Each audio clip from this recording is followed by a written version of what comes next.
know how important your voice is?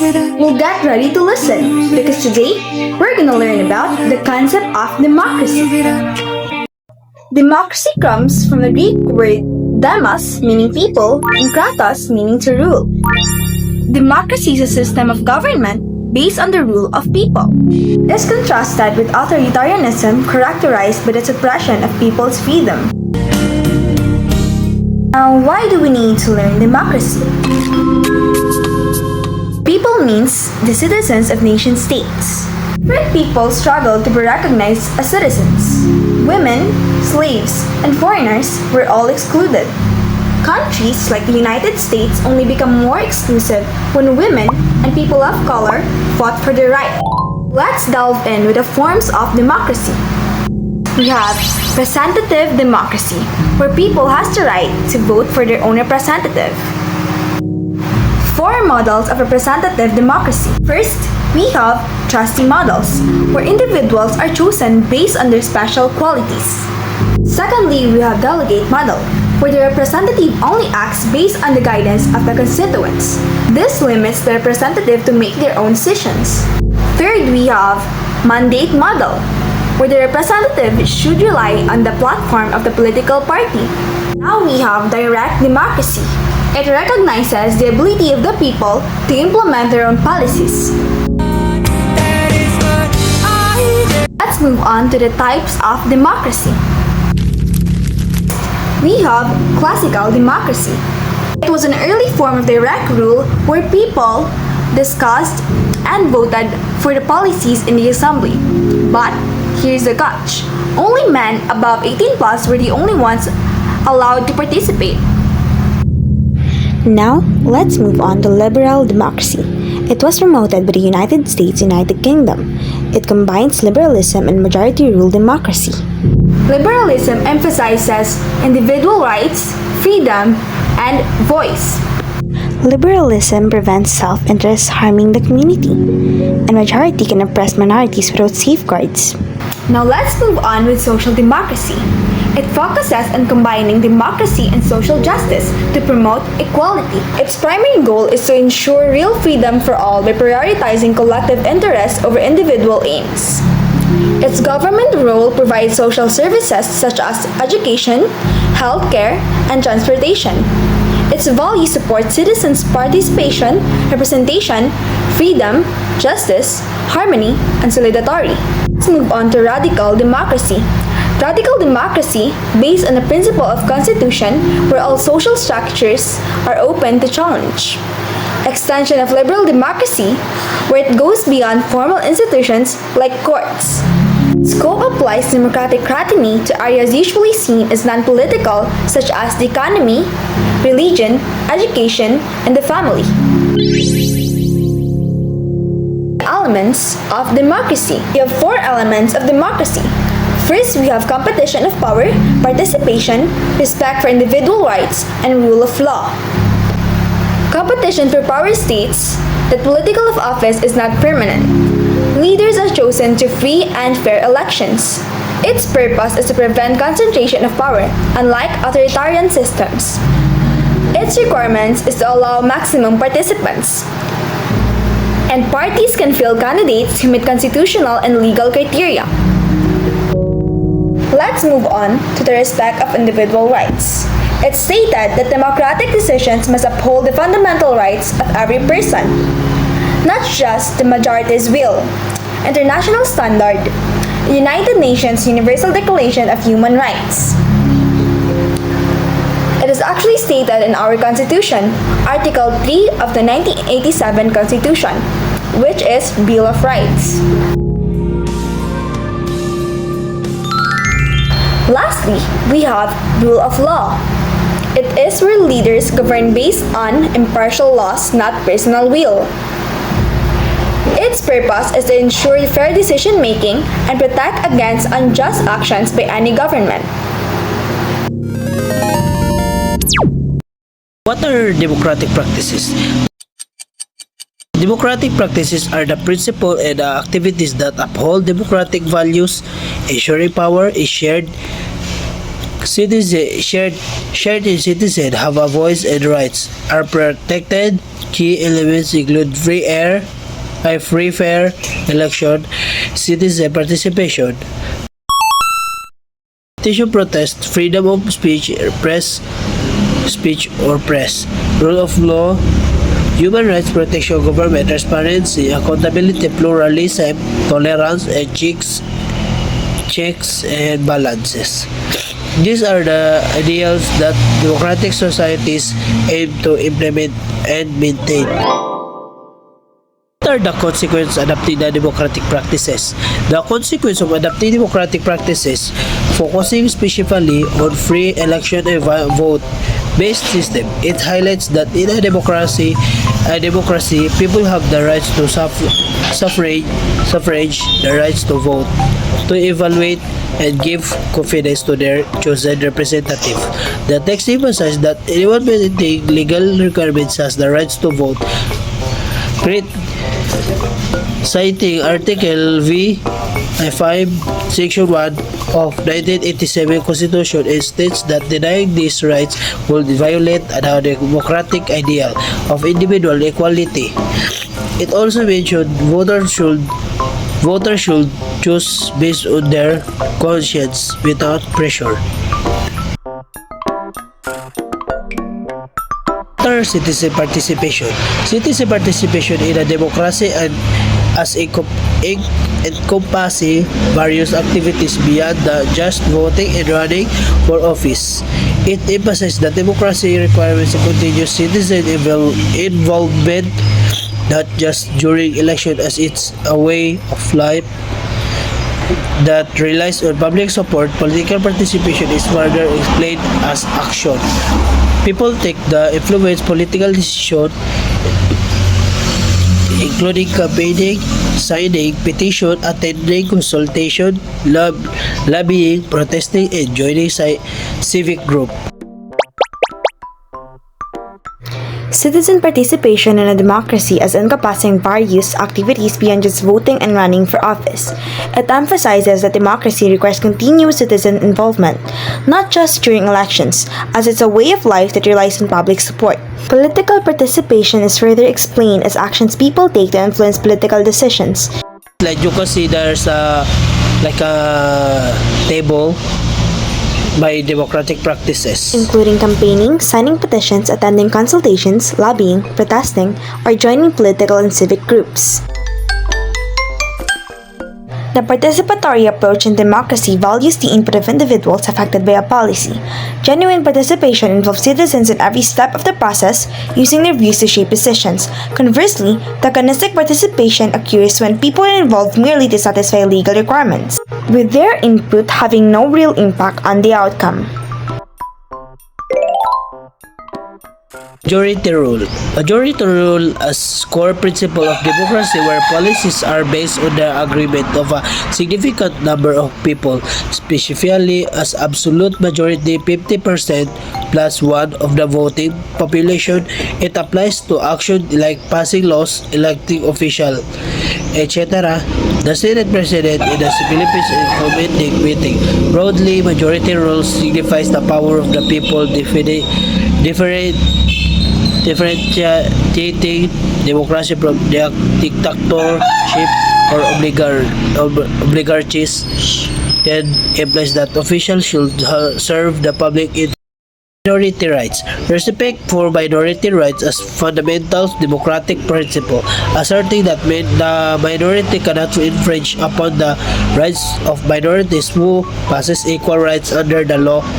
Article 3, Section 1 of the 1987 Constitution, it highlights that minority group defined by ethnicity, race, or disability often face systematic oppression and various forms of inclusion. To counter this affirmative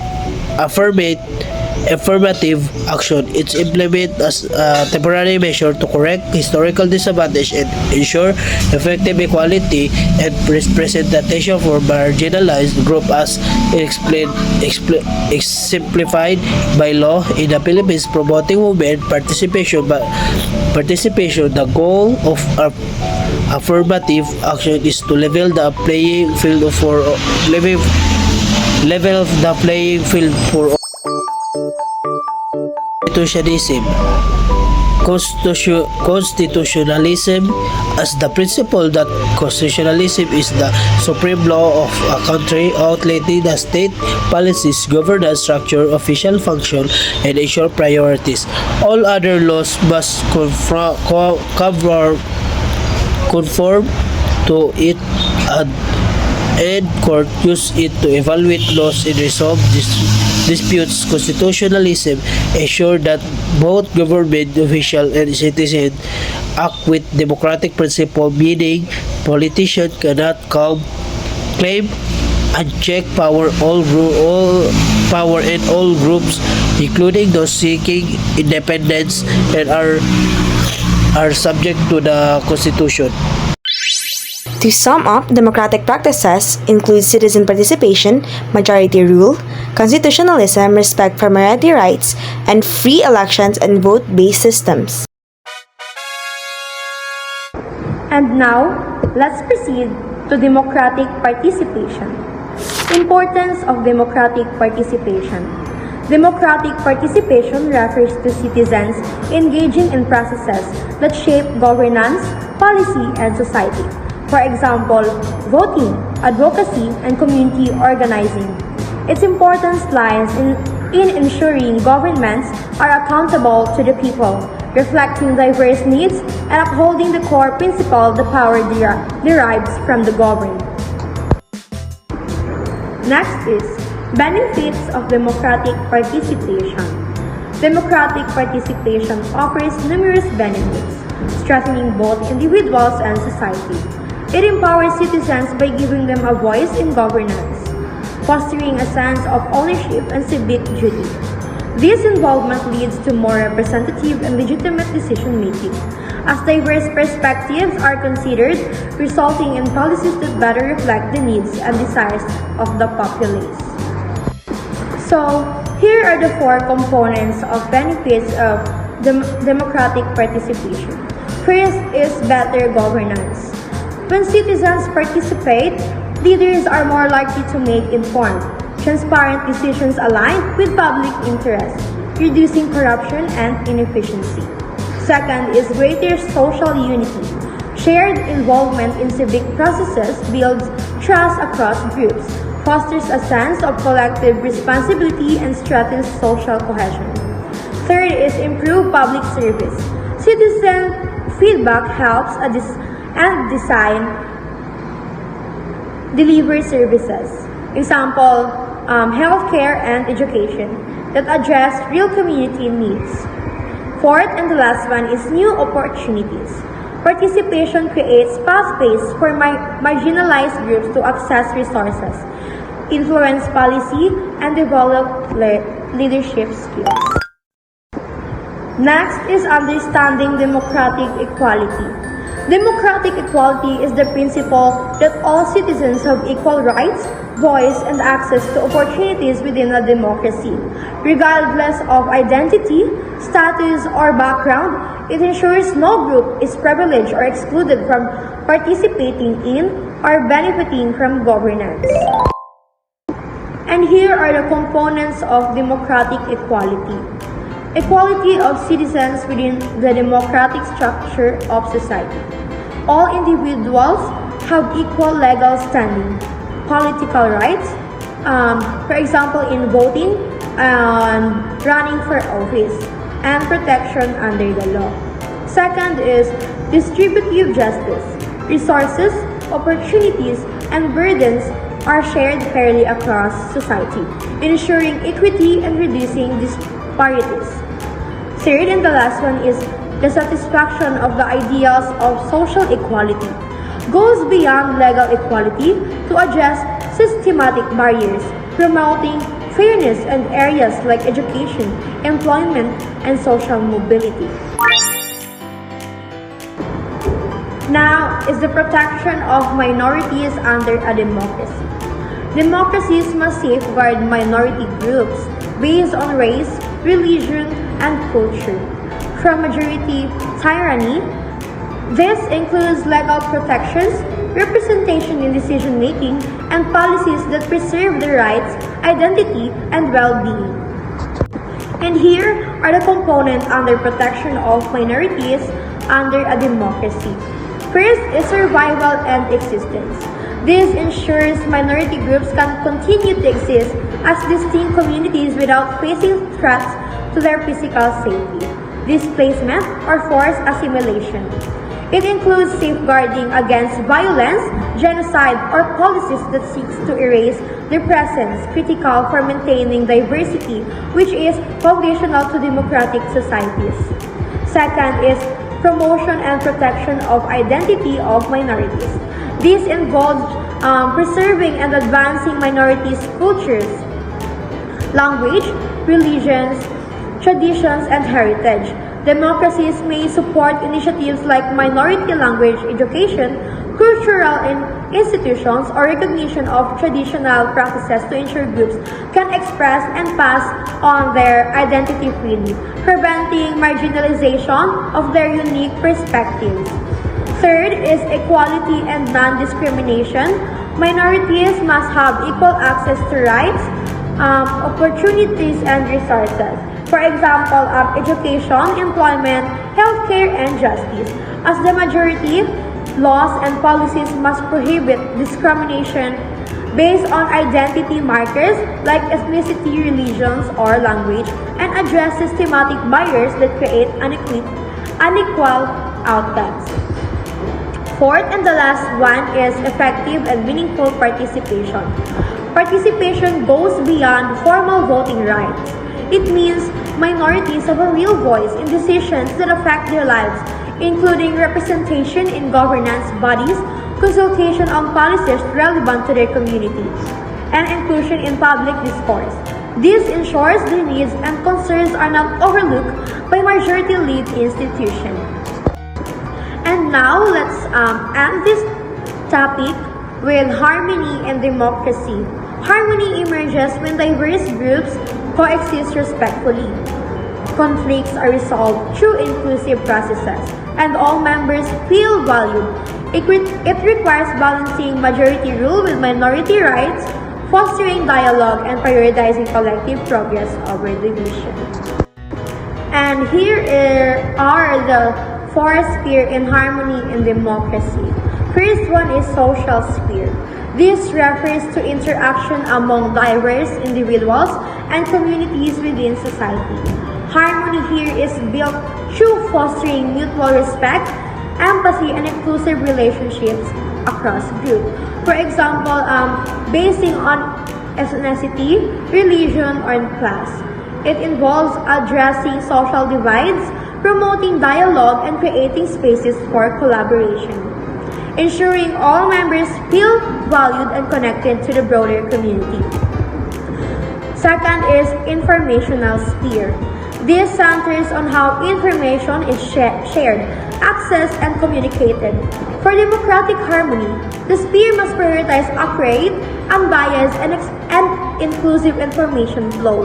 It requires combating misinformation, ensuring diverse voices and perspectives are represented in media and public discourse, and guaranteeing equal access to knowledge so citizens can make informed decisions and understand different viewpoints. Third is organizational sphere. This encompasses formal and informal groups. Example is governments, civil society, organizations, and community associations that shape democratic processes. Harmony here depends on these entities being inclusive, accountable, and collaborative. It involves ensuring marginalized groups have representation in leadership, establishing fair decision-making structure, and aligning organizational goals with the common good, preventing power imbalances that could divide society. Fourth and the last one is technical sphere. This relates to the system tools and infrastructure that support democratic function, for example, voting technology, data management, and communication platforms. For harmony, These systems must be accessible, secure, and equitable. It requires designing tools that accommodate diverse needs, protecting data privacy, and ensuring technical processes do not create barriers for participation, so all citizens can engage fully in democracy.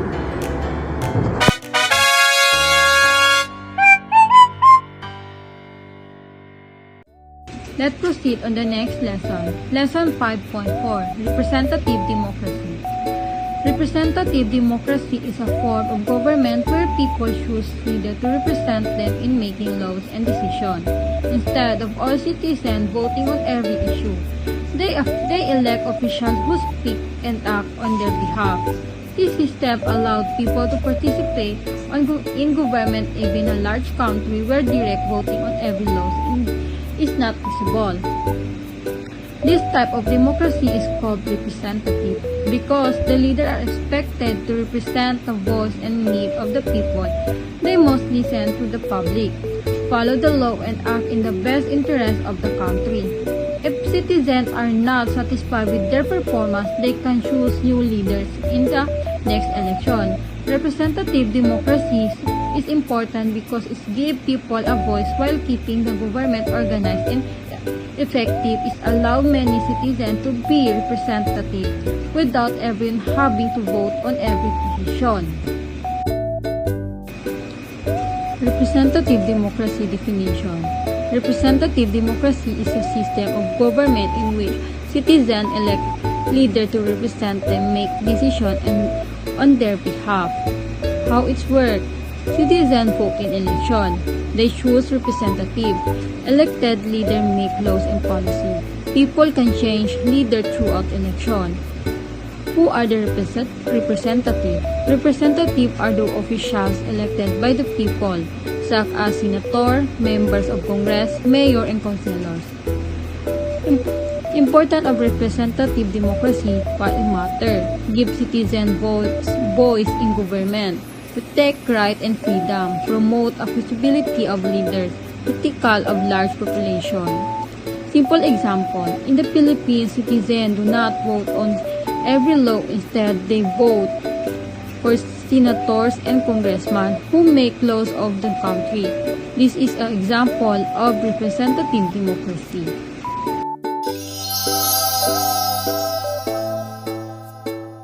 Political institution.